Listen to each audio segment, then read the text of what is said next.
Sino po ang mga kasama sa CNA? Hindi namin alam ano po ang CNA. Ito pong CNA, lumabas kasi yung DBM Budget Circular 2024-4. Yun po ay payment ng Collective Negotiating Agreement. So, incentive, na CNA incentive po yun, yung binanggit doon sa circular na yun. Medyo marami po yung naintriga nito dahil 30,000 yung amount, maximum amount, tapos by December yung payment. So, sino ba yung eligible dito? Kasali ba tayo? Ganyan. Ang unang-una po, kung babasahin natin yung budget circular, ay nakapaloob po doon yung sagot, no? Una ay dapat yung empleyado, no? Sa bawat agency, meron po silang isang recognized na isa pong grupo ng mga empleyado. Ito din po ay recognized ng Civil Service Commission. Yung grupo ng mga empleyado na yan, madalas sa tawagin na union ng mga empleyado, meron yan silang tinatawag na CNA, Collective Negotiating Agreement with the agency, kung saan po sila empleyado. Yung agency tinatawag dyan na management. So the union and the management, meron sila dapat CNA, Collective Negotiating Agreement. Doon nakapaloob yung mga responsibilidad ng mga members ng union o kaya mga benefits, something like that. Hindi po ako familiar talaga sa mga contents ng CNA na yan nila. Tapos kapag approve yung CNA, of course, nagiging valid yan. No, nare-recognize din po yun ng Civil Service Commission.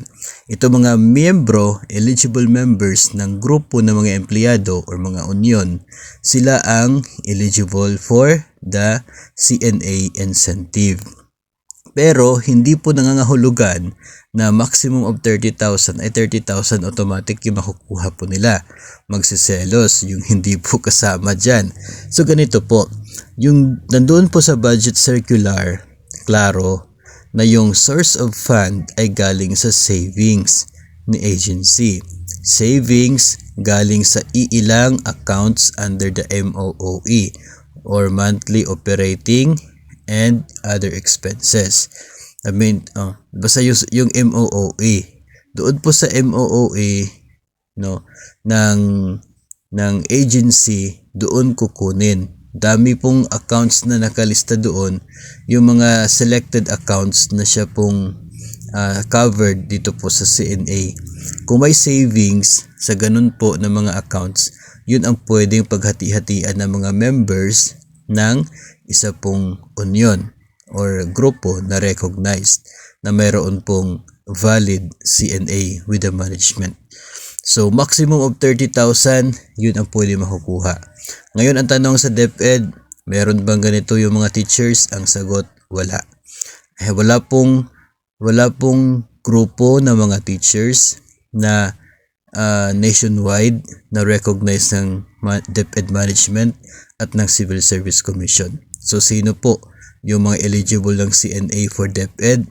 Mga non-teaching personnel, dahil ang mga non-teaching personnel meron po tinatawag na National Employees Union or NEU. National po talaga yan. Lahat ng mga non-teaching personnel ay members ng NEU at ang NEU ay recognized ng Civil Service Commission at ang NEU ay mayroong valid na CNA with the DepEd management. Pero as I said po kanina, wala pong 30K kasi nga dependent sa savings ng DepEd, savings sa ilang accounts under the MOOE yung makukuha ng mga empleyado. Yung last time po na natanggap sa pagkakaalala ko ay for the year 2022 at nasa 3,000 pesos, mga ganun po na amount. Yung mga NAU members na yan ay meron din naman po silang binabayaran na monthly dues para po doon sa kanila pong union. Kaya parang bawi lang ng konti, no? Dahil may mga taon naman na wala talagang natatanggap na CNA kapag ubos yung savings ng agency. So yun po yung sa case ng DepEd.